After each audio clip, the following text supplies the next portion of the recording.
Okay, so I'm on the Harley-Davidson 48. This is based on the Sportster platform. It's the 1200cc. I've ridden this a couple of times now. I'm still a bit undecided as to whether I like it. There's certain situations and times where I really like it, others where I really don't like it very much. It feels a little bit more nimble and a bit more agile than some other Harleys. By no stretch of the imagination is this a comfortable bike.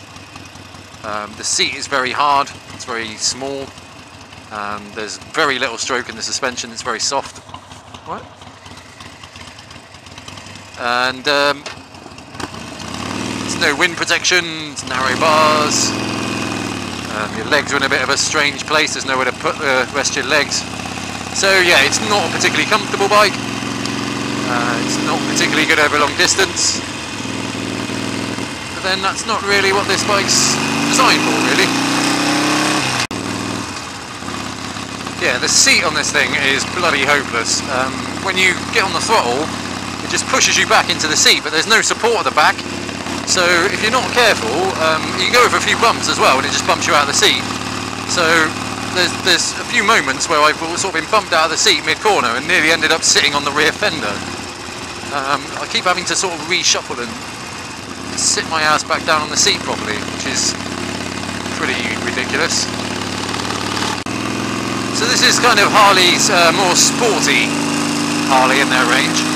I think their idea of sporty is obviously just take one of their Harleys and just give it an inch of ground clearance and an inch of suspension travel. There you go, sporty.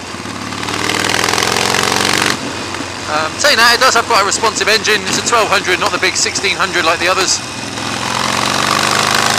Still have the same problem with ground clearance. It's not quite as bad. Say something like the breakout.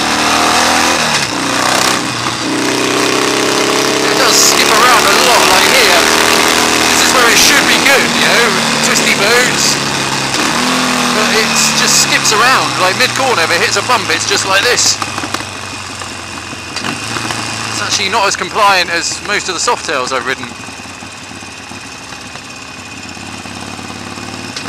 So it makes it quite exciting, I guess. Again, also the throttle response down low isn't quite as smooth as some of the other Harleys I've ridden. I don't know if you can hear that. It's sort of lurching back and forward quite a lot.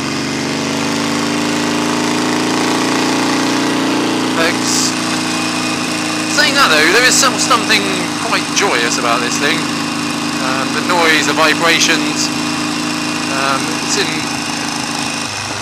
a bit more of an extreme position as well.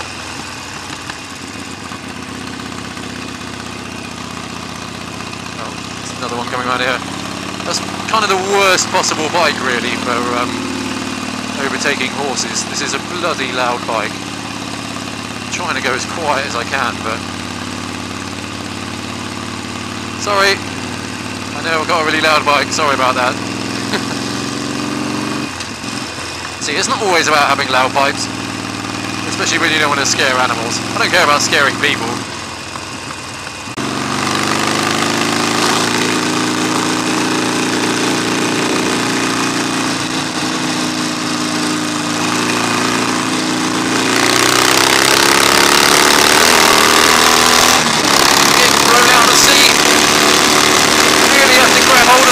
Because otherwise you're going to fall off the back. The trouble is with that is because you're gripping the bars so tight, every time you hit a bump it just starts wobbling. It's strange considering this is supposed to be Harley's Sportster.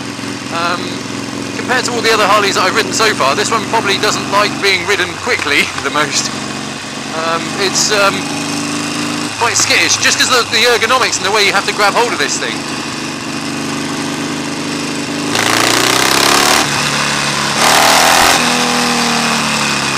I mean, it's alright doing stuff like that in cornering, but as soon as you hit bumps, it's a mess. Oh, Jesus. I'm sliding a bit. He's definitely got a nice bit of torque. Jesus. But yeah, there's just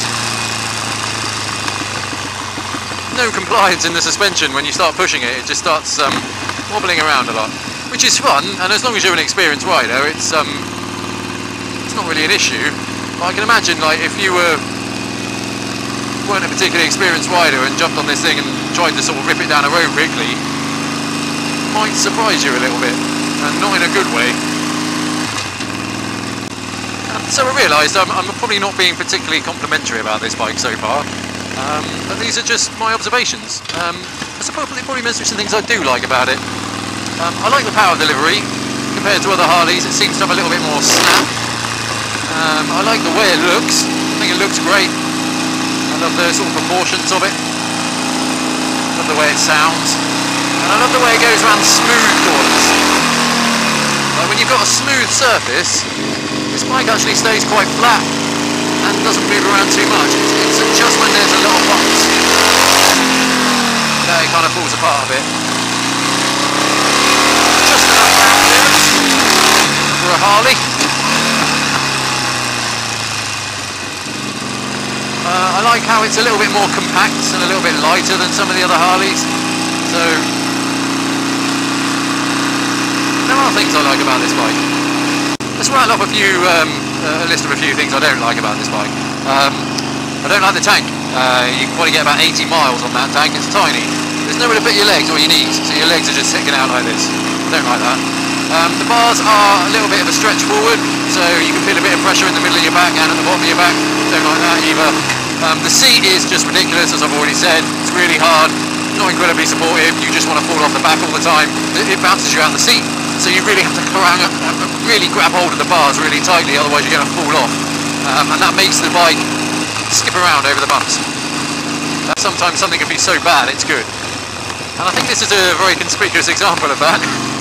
It's not comfortable, doesn't ride particularly well, it's not very smooth. But there's just something about it that makes me laugh, makes me smile. And at the end of the day, I think that's what these things are all about. You know, I think anyone who looks at this and says, "Oh, Sportster, that's clearly not a sports bike." Well, no, it isn't. It's a bit of fun. It's not supposed to be a sport bike.